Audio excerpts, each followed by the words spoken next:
फिर 7 दिन के बाद मुझे वक्त मिल गया कि मैं NA-75 की इंक्वायरी रिपोर्ट पे बात कर सकती हूँ।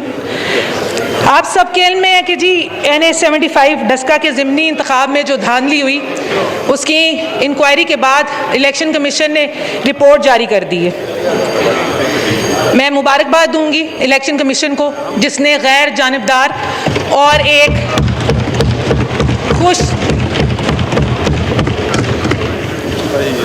गैर जानिबदार और एक आज़ाद इदारा होने का सबूत दिया।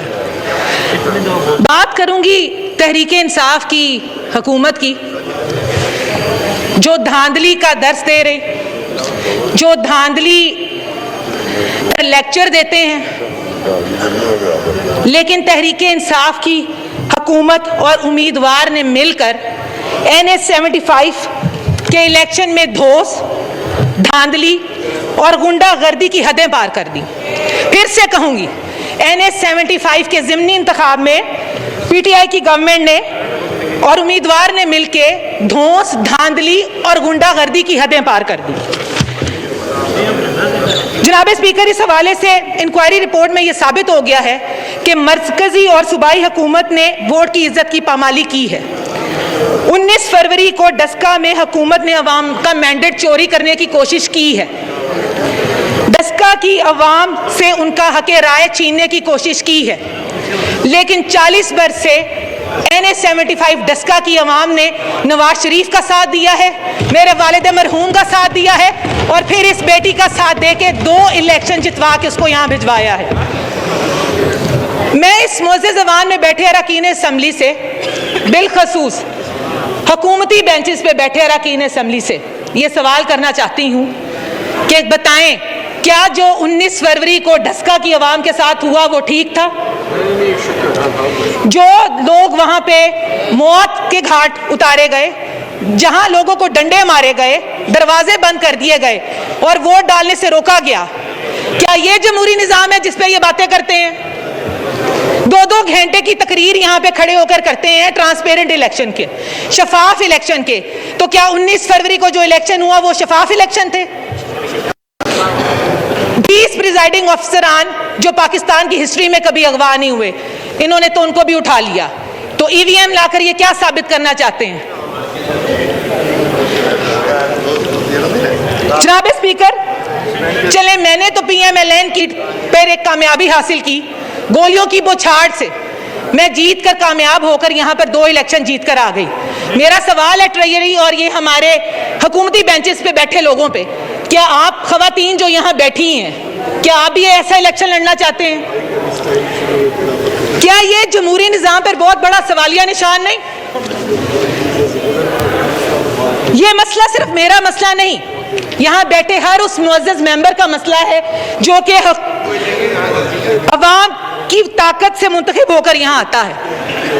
72 साल से चले आने वाली इस सोच को अब शिकस्त देना होगी कि धोस और धांधली से अवाम का वोट हासिल नहीं किया जा सकता।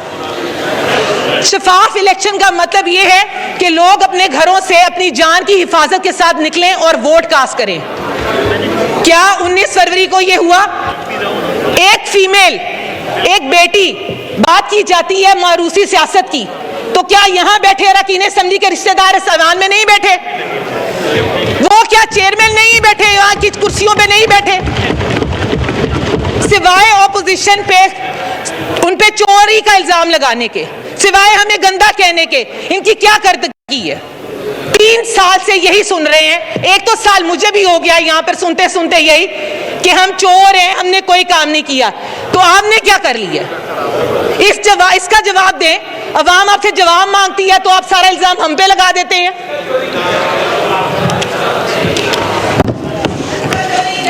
जनाब स्पीकर, अगर वोट और वोटर की इज्जत इस मुल्क में महफूज नहीं रहेगी तो इस मुल्क का वजूद खतरे में है।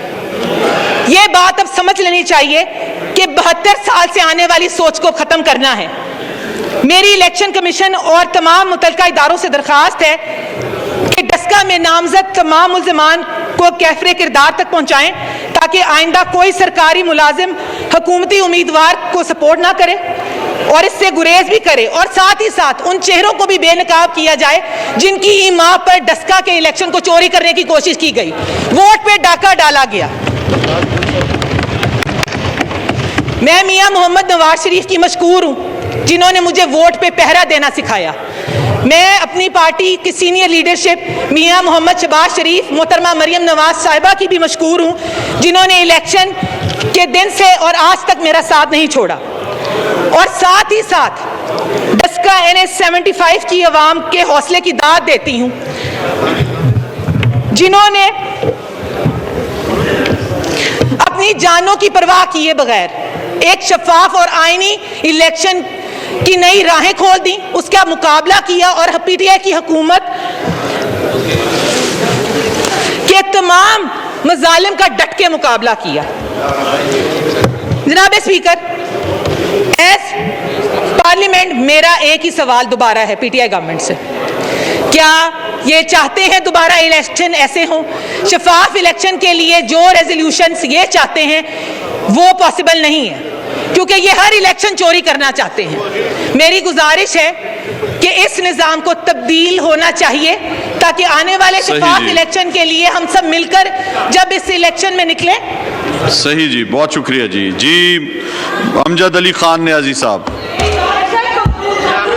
आपकी बात शुक्रिया हो गई, आप रिपीट कर रही हो तो अब बल्कि आप जो है 2-3 बातें आप दोहरा चुकी हो, मैंने खुद सुना है पूरी आपकी तकलीफ। बहुत शुक्रिया जी।